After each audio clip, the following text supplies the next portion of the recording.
Hi, my name is Dave Led Cabbage for Holchasaur. You can find me on Twitter at Holchasaur. Today, I want to talk about a little game. That sounds too derogatory. It's a little game because it's an indie game. It's a cheaper game, not because it's a little game in spirit, in its heart. It's a big game with a lot of heart, and that game is Yoku's Island Express. I played this game on the Nintendo Switch, developed by Villa Gorilla, published by Team 17. They supplied this copy. I'm going to make note of that. I want to talk about this game because it is great. It's a great game. It's really good. It is a pinball Metroidvania, which they are touting as sort of a pinball-vania. You know, of course, you got to make up your own terms. It's fun. Why not? Why not do that? And what I've done here is this review code came in a little bit late. I don't have the time to do a full review like I did for Runner 3 or Urban Trail Playground. I have other commitments coming up, other things, but the game deserves coverage. It deserves its accolades. So I wanted to take the notes that I wrote during my time with the game and basically give you sort of an off-the-cuff kind of review here. And I think I'm going to come up with a term for these. These are reviews I will do from time to time when I'm in a situation like this, when I have too much going on or too many commitments or a code comes in too late, because there's a lot of games that deserve sometimes bad ones. Sometimes you need to be warned when a game is bad, and sometimes you just really need to know about a damn good game. And in this situation, I just want to tell you about a damn good game. Before I get into it, I want to acknowledge that I've been greatly looking forward to Yoku's Island Express since the first footage was released. This is my kind of game. I love pinball. I love Metroidvania even more. And of course, mixing the two genres together sounds almost like it just can't and won't work, right? I remember seeing the first actual gameplay demonstration and I was kind of like skeptical, like, yeah, on paper this sounds magical. This sounds like what the hell I want out of a video game. Cool, something different, you know? I know it's just on paper also it just sounds like the fusing of two genres, but like this is something that totally excites me. And then I saw a gameplay demonstration. I was like, oh, well, there could be some problems here. This might not gel the way it should. And I didn't need to worry about that. Not too much. I have some criticisms here, which I'll get into. And keep in mind, I'm not going to get to cover everything. I'm just going to go through my notes here. Some of them I'm just going to kind of read from this tablet here. And some of them I will just kind of, kind of freestyle. Okay, in this game, you play as a dung beetle named Yoku, who washes up on Moku Mana Island. I think I'm pronouncing that right, and I think I wrote that down right. If I didn't, I look like a moron right now. This is the face of a moron.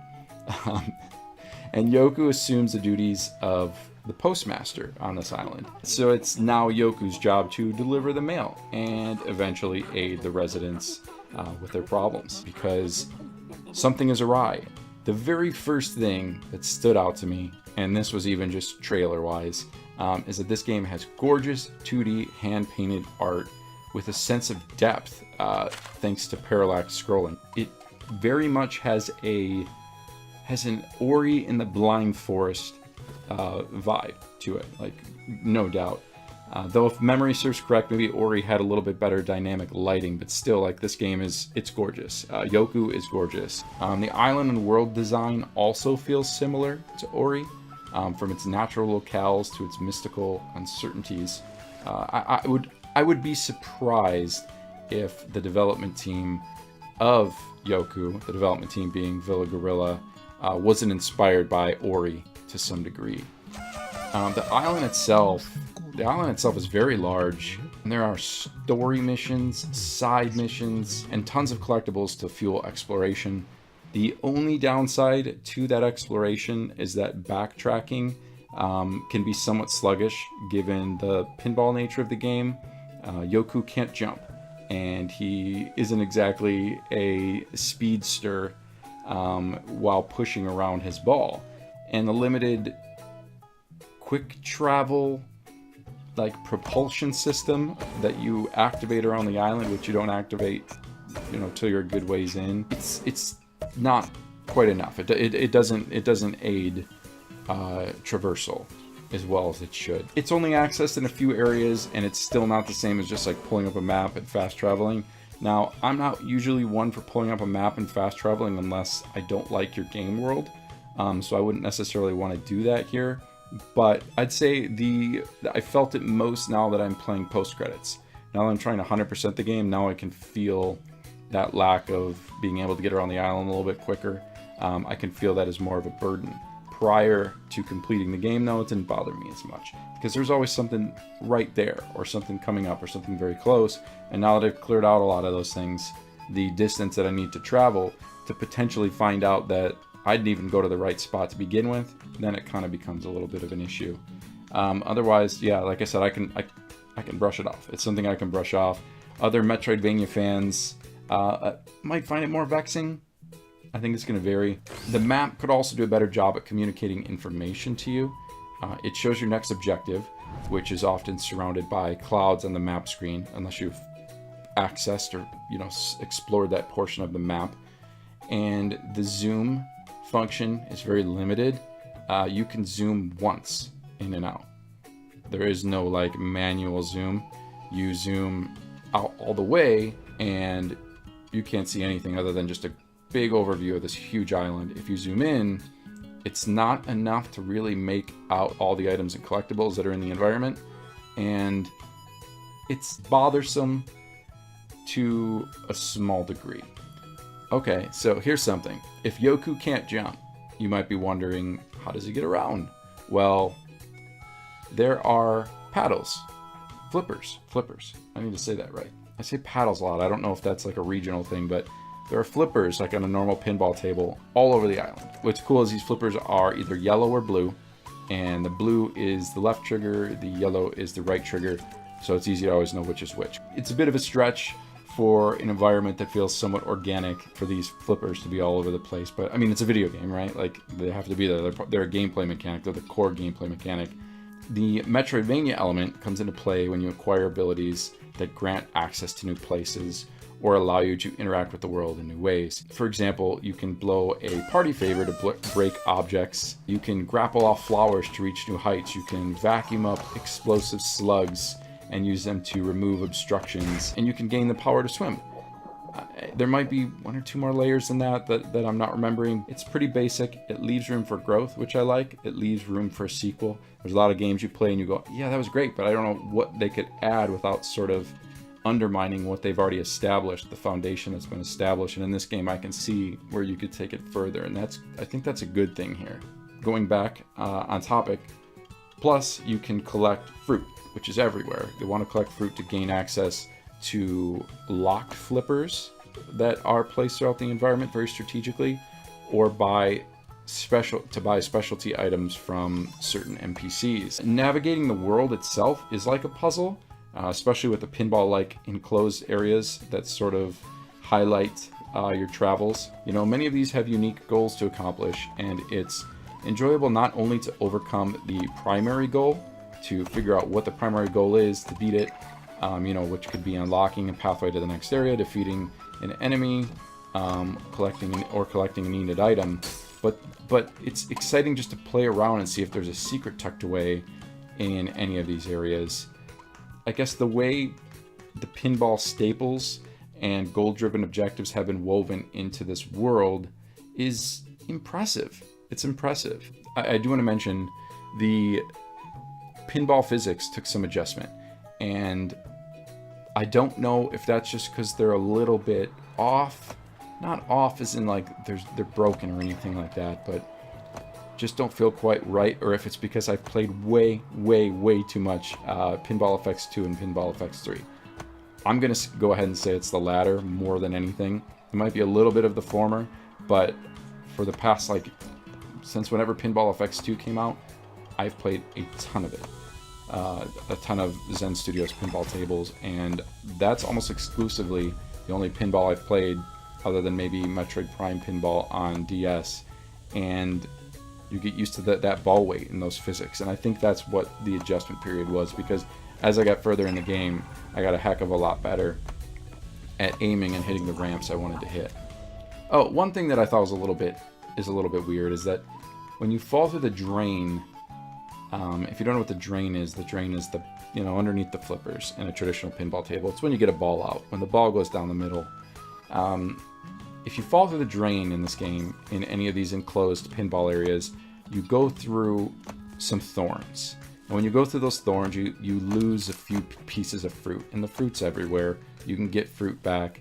And then once you drop down into this little area below, you just shoot yourself right back up into the pinball area. It's not a big deal to fall down the drain. And I think that those thorns were completely unnecessary. You cannot die in this game. You don't take real damage in this game. So just to kind of penalize you in that way, it feels more like the developer just wanted to adhere to the traditional elements or aspects of pinball than to do something that really worked for the game. It's a very, very small complaint, but it just felt like something was just like, yep, you could just take that out. You can just take that out. Not a big deal. Just get rid of it.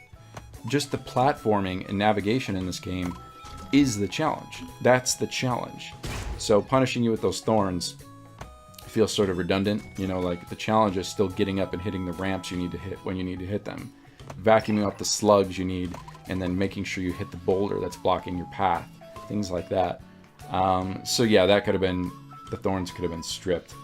One of my absolute favorite things, my favorite thing about the game, other than the gameplay, of course, is, I guess this goes hand in hand with the visuals, with the charm that just permeates this whole package, but it's the denizens of the island. These range from just adorable woodland creatures and critters like bears and owls and very conventional animals to sort of majestic abnormalities to, I wrote here, other. I don't know what to classify some of these other things as. But the encounters and the interactions are nice payoffs throughout the journey. Some are even quite comical in their dialogue, animations, or both. And you'll typically want to assist most of the characters just because they're so darn charming to look at and interact with. Oh, and before I kind of round this out, one of the things I want to note is I played the game before it came out. And when I got the email, it was just a couple days before. As I said, I got a little bit later than most people. But it was really smooth. And in the email, the gameplay was really smooth, I should say. The performance was really smooth. But in the email, it said that there was a day one patch to look forward to. And it said, yada, yada, this is what will be fixed and corrected. And I want to say that prior to the patch, the game was smooth. After the patch, I've had 2 issues.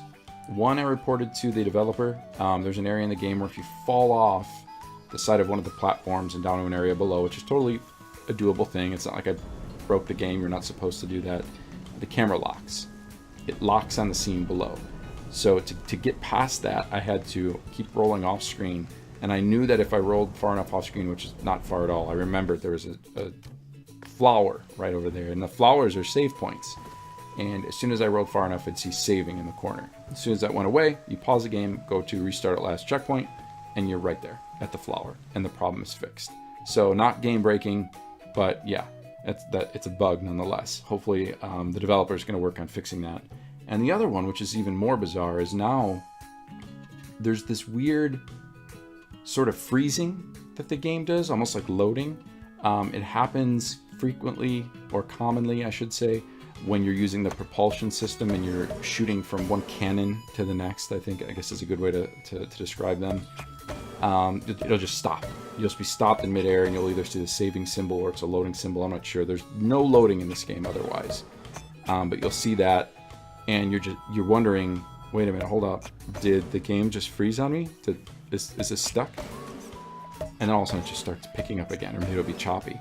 But what's even more perplexing is that same thing happens on the map screen when you zoom in and out and move around, move the camera around, and just to view the map. That's very, very frustrating. And sometimes it will freeze on me for 5 to maybe even 10 seconds. That might be exaggerating a little bit, but 5 to 10 seconds. Or it'll freeze for like 3 and then start to move again and then freeze for another like 5 and then freeze. That is really annoying. I imagine because this is a game that it's very clear the developer put a lot of heart and soul into this game. They care about this game. I imagine these things are going to be fixed. Obviously, who am I to say if they will or not? But I bet money on they will be corrected.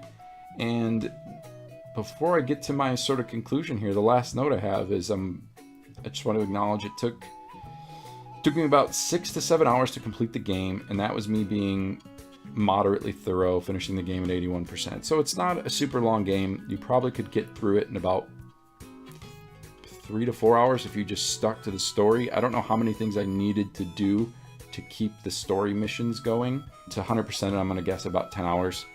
That's just a total guess, because the Switch won't let me see how long I've played a game until I've had that game for 10 days or been playing that game for 10 days. I really can't give you a definitive, concrete number, but my guess is 6 to 7 so far. Here's how I feel about Yoku's Island Express overall.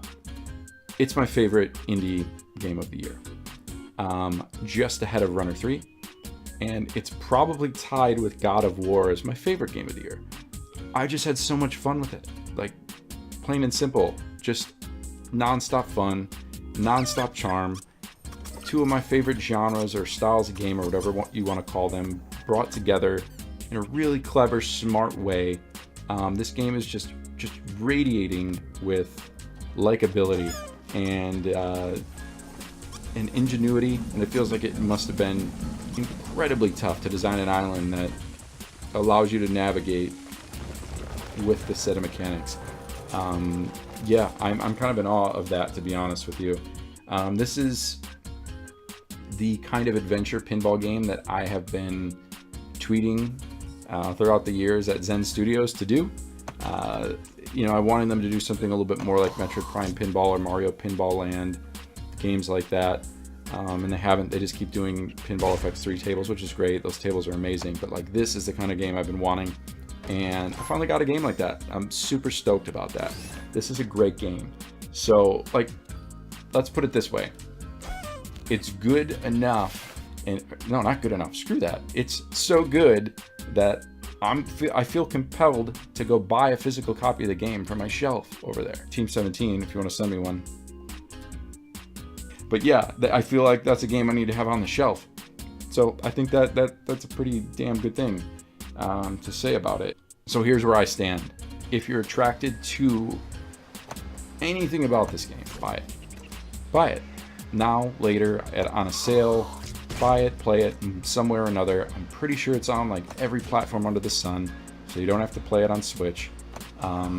But it's pretty good on Switch. It's good on handheld. I played in bed a bunch of nights. The map is a little harder to read. Otherwise, it was fine in handheld mode. It actually might have ran a little better in handheld mode, to be honest.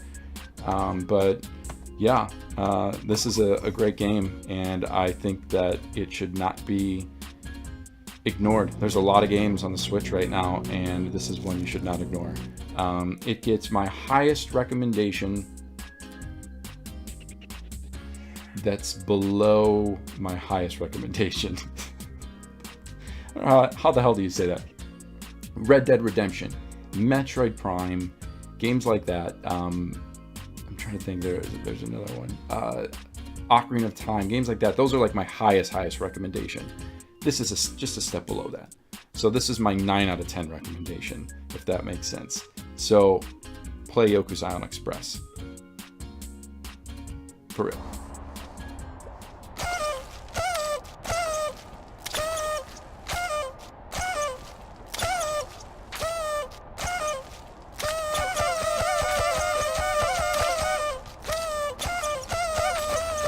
Again, my name is Dave LaCabbage for Holchasaur. You can find me on Twitter at Holchasaur. Thank you so much for watching this review. Please subscribe to my channel. I need all the subscriptions I can get. Like the video if you liked it. If you didn't like it, click the down button. That's fine. But please, if you do that, please let me know in the comments what you didn't like. Like, that will only help me get better. I need to know why. I'm getting a couple down votes here and there. New thing for me. But I get no commentary as to what people don't like. You gotta let me know. I want to get better. So let me know what you don't like. As well, you can let me know what you do like if you give it the thumbs up. Compliments go a long way, and that'll also help me shape, the future of this channel and the other things I do, help me shape them a little bit better. And maybe find a better balance between what you want and what I want, and in the end have something pretty special. But anyway, thank you guys again for watching. Bye-bye.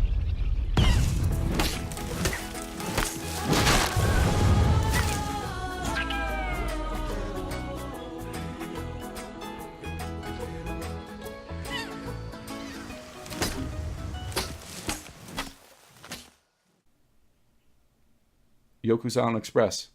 Play it. Play it. For real, play it.